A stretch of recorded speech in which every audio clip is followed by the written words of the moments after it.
तो dear students, कैसे हैं आप सब। उम्मीद करता हूं कि आप सब मस्त होंगे, अच्छे होंगे और अपनी तैयारी में व्यस्त होंगे। तो आज इस वीडियो में हम लोग बात करेंगे वैसे छात्र के लिए जो क्लास 10th में हैं और बिहार से मैट्रिक देना चाहते हैं, और वैसे छात्र जो राष्ट्रभाषा पढ़ते हैं यानी कि उर्दू छात्र, जिनका जो किताब है राष्ट्रभाषा के अंतर्गत वो क्लास 8 की किताब पढ़नी पड़ती है। क्लास कितनी? 8 क्लास की किताब, और वो किताब है किसलय। वो किताब क्या है? किसलय। तो उन्हीं का एक चैप्टर है ईदगाह। मैंने एक वीडियो में बता दिया है कि ईदगाह कहानी किस तरह की कहानी है, उसको डिटेल से मैंने समझा दिया है। तो आज हम लोग इस ईदगाह चैप्टर से एक बहुत ही महत्वपूर्ण ऑब्जेक्टिव सेशन पर चर्चा करेंगे, जिसमें 30 ऐसे प्रश्न होंगे जो एग्जाम की दृष्टि से बहुत ही महत्वपूर्ण होंगे। तो उम्मीद करता हूं कि आप लोग इनको बहुत ही ध्यानपूर्वक देखेंगे और अपना जवाब जो है कमेंट सेक्शन में भी देने का प्रयास करेंगे। इससे आपकी जो तैयारी है उनका मूल्यांकन हो जाएगा, यानी पता चल जाएगा आपकी तैयारी कितनी अच्छी है। तो चलिए हम लोग बिना देर किए शुरू करते हैं। जैसे कि पहला क्वेश्चन है, ईदगाह कहानी के लेखक कौन है? बताइए, क्या वो मुंशी प्रेमचंद है, सुभद्रा कुमारी चौहान है, महादेवी वर्मा है, या रविंद्रनाथ टैगोर है? क्या होगा भाई? तो इसका जो उत्तर होगा वो होगा मुंशी प्रेमचंद। यानी ईदगाह जो कहानी है वो मुंशी प्रेमचंद ने लिखी है। चलिए नेक्स्ट प्रश्न की ओर। क्वेश्चन नंबर 2 में कहता है, ईदगाह कहानी का मुख्य पात्र कौन है? यानी इसके जो मुख्य पात्र हैं वो कौन है? क्या वो रमजान है, उसका नाम रमजान है, या हामिद है, या महमूद है, या फिर रहीम है? तो इसका सही उत्तर जो होगा वो क्या हो जाएगा? इसका सही उत्तर हो जाएगा हामिद हो जाएगा। ठीक है, चलिए नेक्स्ट प्रश्न की ओर चलते हैं हम लोग। क्वेश्चन नंबर 3 में कहता है, हामिद के माता पिता का क्या हुआ था? यानी हामिद जो था ईदगाह में मुख्य पात्र के रूप में, उनका माता पिता का क्या हुआ था? वे शहर चले गए थे, वे तीर्थ यात्रा पर थे, वे नहीं रहे, वे अलग गांव में रहते थे? क्या होगा इसका जवाब? तो इसका जवाब जो होगा वो होगा वे नहीं रहे थे। यानी कि उनके माता और उनका पिता दोनों का जो है देहांत हो गया था, यानी कि वो गुजर चुके थे। आपको कमेंट सेक्शन में बताना है कि आखिर उनके माता और पिता किस बीमारी से उनका देहांत हुआ, जरूर जवाब देना है। चलिए नेक्स्ट क्वेश्चन नंबर 4 में कहता है, हामिद किसके साथ रहता था? दादी आमीना के साथ, चाचा चाची के साथ, दोस्तों के साथ, या फिर अकेले? क्या होगा इसका जवाब? तो इसका उत्तर जो होगा वो होगा ऑप्शन ए, यानी दादी आमीना के साथ रहता था। ठीक है, चलिए नेक्स्ट क्वेश्चन। क्वेश्चन नंबर 5 में, हामिद को ईदगाह मेले में क्या खरीदने का मन था? मिठाई, खिलौना, लोहे की चिमटा, या फिर पतंग? देखिए, हामिद जब मेला गया था तो बहुत सारे बच्चे खिलौने ले रहे थे, कुछ सैनिक ले रहे थे, बहुत तरह के खिलौने वगैरह सब बच्चे सब ले रहे थे। लेकिन इनका जो है जब भी मेले गए तो इनको ख्याल आया कि इनका दादी का, और दादी जो उनकी रोटी पकाती थी तो उनका रोटी पकाते वक्त हाथ जल जाती थी, और ये हामिद जो है उनको इस तरह से देखा क्योंकि दादी की हाथ जो जल जाती थी, तो उनको चिमटा याद आया। उसका मन हुआ क्या? चिमटा खरीदना, कि अगर हम चिमटा लेकर जाएंगे तो एक तो पहली बात दादी खुश होगी, और दादी की जो हाथ जो जल जाती थी रोटी तवे से निकालने के क्रम में वो नहीं जलेंगे, और दादी बहुत सारी दुआएं भी देगी। चलिए नेक्स्ट। अब क्वेश्चन नंबर 6 में है, मेले में हामिद के दोस्त किन चीज़ों पर पैसे खर्च करते हैं? यानी हामिद के जो और भी साथी है, जैसे कि सम्मी है, नूरी है, उसके बाद मोहसिन है, ये सब जो है बालक मेले में कौन से यानी किन चीज़ों पर पैसे खर्च करते थे? तो ये सब किस पर खर्च कर रहे थे? मिठाई पर, मिठाई खाने में, खिलौने में, झूले में। तो इनमें से सभी, यानी इनमें से सभी चीज़ों पर उनकी जो दोस्त लोग हैं वो खर्च करते थे। चलिए नेक्स्ट क्वेश्चन। क्वेश्चन है, हामिद के पास कुल कितने पैसे थे? बताओ जरा सा। तो हामिद के पास जो थे वो कुल 3 पैसे थे। कितने पैसे थे? 3 पैसे। आपको बताना है कि मोहसिन के पास कितने पैसे थे। ठीक है, क्या जवाब देना है? मोहसिन के पास कितने पैसे थे। चलिए नेक्स्ट। क्वेश्चन नंबर 8 में है, हामिद ने अपने पैसे किस चीज़ पर खर्च किए? मिठाइयों में, खिलौना में, चिमटा में, या फिर कंगन में? क्या होगा इसका जवाब? तो इसका जवाब जो होगा वो होगा ऑप्शन सी, चिमटा में खर्च किया। नेक्स्ट क्वेश्चन, हामिद ने चिमटा क्यों खरीदा?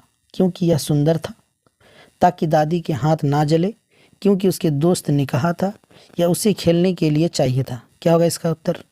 तो इसका उत्तर जो होगा बी हो जाएगा, ताकि दादी के हाथ ना जले, इसीलिए उन्होंने खिलौना की जगह चिमटा खरीदने का निर्णय लिया। ठीक है, चलिए नेक्स्ट क्वेश्चन। क्वेश्चन नंबर 10 में है, हामिद के दोस्तों ने चिमटे का मजाक क्यों उड़ाया? क्योंकि वह खिलौना नहीं था, क्योंकि यह महंगा था, क्योंकि यह टूट गया था, या फिर क्योंकि यह बड़ा था। तो हामिद के दोस्तों ने चिमटा खरीदने पर मजाक उड़ाया क्योंकि वो जो है एक खिलौना नहीं था। उन लोगों ने जो खरीदा वो खिलौने थे, लेकिन ये इन्होंने जो खरीदा चिमटा एक खिलौने के अंतर्गत नहीं आता है, इसीलिए उनके जो दोस्त थे उन्होंने इसका मजाक उड़ाया। चलिए नेक्स्ट। मेले में हामिद के दोस्त कौन कौन थे? मोहसिन थे, यहाँ सम्मी होगा, सम्मी थे या फिर नूरी थे, या इनमें से सभी। तो इनके सभी जो है वो दोस्त थे, अच्छे दोस्त नहीं कहेंगे, दोस्त थे। ठीक, चलिए नेक्स्ट। हामिद की दादी आमीना क्या काम करती थी? खेतों में काम, सिलाई कढ़ाई, दूसरे के घर के काम, या दुकान चलाती थी? हालांकि अगर आप कहानी को पढ़ेंगे तो स्पष्ट दिया हुआ तो नहीं है, लेकिन उनके जो रहन सहन से या उन कहानी से ऐसा लगता है कि जो हामिद की दादी आमीना है वो दूसरों के घर में काम करती थी। अगर ऐसा प्रश्न आ जाए तो दूसरों के घर में काम करती थी, यही ऑप्शन आपको मारना है। चलिए नेक्स्ट। हामिद ने चिमटा कितने पैसे में खरीदा? 3 पैसे में, 4 पैसे में, 5 पैसे में, या 6 पैसे में? तो बताओ जरा सा, हामिद के पास जो पैसे थे वो कितने पैसे थे? तो 3 ही तो पैसे थे केवल। कितने पैसे थे उसके पास? 3 पैसे थे, और उस 3 पैसे को इसमें लगा दिया उन्होंने चिमटा खरीदने में। तो कितने पैसे में खरीदा उसे? तो 3 पैसे में खरीदा, वो भी बहुत मोल भाव करने के बाद। चलिए नेक्स्ट। हामिद के दोस्त मेले से क्या लेकर आए? मिठाई, खिलौने, झूले, या फिर डी सभी? तो इसका सही उत्तर क्या हो जाएगा? इसका सही उत्तर होगा डी, यानी हामिद के जो दोस्त थे, नकली दोस्त कहा जाए उसको, जो दोस्त थे वो लोग सब क्या लाए घर? कोई मिठाई लाया, कोई खिलौने लाए, झूले में भी झूले, बहुत सारे सामान लेकर आए। ठीक, चलिए नेक्स्ट। चिमटा देखकर दादी आमीना की क्या प्रतिक्रिया थी? गुस्सा हुई, हंसने लगी, रो पड़ी, नाराज हो गई? तो चिमटा जैसे ही देखा दादी आमीना, तो सबसे पहले तो उनके जो अंदर है वो एक गुस्सा भरा कि ये छोटा सा बच्चा जो है ये ना खाया ना पिया, चिमटा खरीद के लाया, एक छोटा सा बच्चा क्यों लाया जबकि उसको मैंने खाने के लिए ही पैसे दिए थे। तो कह रहा है कि क्या प्रतिक्रिया थी। अगर असल में पूछा जाए कि असल में उसका जो प्रतिक्रिया थी, पहले तो गुस्सा में, बाद में जो उसका प्रतिक्रिया है वो प्यार में बदल गया। किसमें बदल गया? स्नेह में बदल गया। और जब ये कुर्बानी उन्होंने देखा कि एक छोटा सा बच्चा जो है ना खाना खाया, ना मिठाई, ना खिलौने लिया, बल्कि अपनी दादी का ख्याल आया और उन्होंने चिमटा खरीदा, तो ये सोचकर वो क्या करने लगी? वो रो पड़ी। ठीक है, यानी चिमटा देकर दादी आमीना का जो फाइनल प्रतिक्रिया थी वो क्या हुई? रो पड़ी वो। ठीक, चलिए नेक्स्ट। ईदगाह कहाँ होता है? गांव में, मस्जिद में, खुले मैदान में, किसी घर में? तो ईदगाह जो होता है वो खुले मैदान में होते हैं। ठीक है, रमज़ान के 30 रोज़ों के बाद जब ईद का चांद दिखाई देता है तो चांद देखने के सुबह खुले मैदान में जाकर नमाज अदा की जाती है, और वो जो नमाज अदा होती है वो ईदगाह में होती है, और ईदगाह जो है खुले मैदानों में होती है। चलिए नेक्स्ट प्रश्न। हामिद के पास नए कपड़े क्यों नहीं थे? उसने नहीं खरीदे, उसके पास पैसे नहीं थे, वह नए कपड़े नहीं पहनता था, दादी ने मना कर दिया था। तो इनमें 3 ऑप्शन जो है ये बिल्कुल गलत है भाई। उन्होंने नहीं खरीदे ऐसा नहीं है, वो कपड़े नहीं पहनता था ऐसा नहीं है, ऐसा नहीं है, बल्कि सही जो उत्तर होगा इसका, उसके पास पैसे नहीं थे, और पैसे नहीं रहने के कारण हामिद ने नए कपड़े नहीं पहने। लेकिन जब आप कहानी को देखेंगे तो सबसे ज़्यादा अगर कोई खुश था तो वही हामिद था, नहीं होकर भी खुश था, क्योंकि उनके ना माँ थी ना बाप थे, अनाथ थे, सिर्फ एक बूढ़ी औरत जो उनकी दादी थी उसी के साथ रहते थे, और उनके पास पैसे नहीं थे कि वो कपड़े खरीदे। ठीक है, पैसे नहीं थे। चलिए नेक्स्ट। ईदगाह जाने से पहले बच्चे क्या करते हैं? नए कपड़े पहनते हैं, बिल्कुल सही है भाई। नाश्ता करते हैं, नहा धोकर तैयार होते हैं सभी। तो इसमें से उत्तर जो होगा वो हो जाएगा ऑप्शन डी। बच्चे ईदगाह जाने से पहले बहुत खुश होते हैं, नहाते हैं, धोते हैं, कपड़ा पहनते हैं, एक दूसरे को दिखाते हैं और फिर ईदगाह की ओर चलते हैं। चलिए नेक्स्ट। मेले में सबसे ज़्यादा आकर्षण किस चीज़ का था? मिठाई, झूला, खिलौने, सभी? अरे भाई, ईदगाह की जो मेला होती है उसमें मिठाई भी रहती है, झूले भी रहते हैं, खिलौने भी रहते हैं, सभी। तो इसका सही उत्तर क्या हो जाएगा? सभी, यानी कि आकर्षण का मतलब खींचने वाली चीज़। मेले में सबसे ज़्यादा आकर्षण जो करता है वो इन्हीं सारी चीज़ें करती है। ठीक है, चलिए नेक्स्ट। ईदगाह जाने वाले बच्चों में सबसे गरीब कौन था? मोहसिन, हामिद, नूर, या फिर समीर? समी तो नहीं है, समी। कौन था भाई सबसे गरीब? तो सबसे गरीब था हामिद, लेकिन दिल का बहुत अमीर था भाई।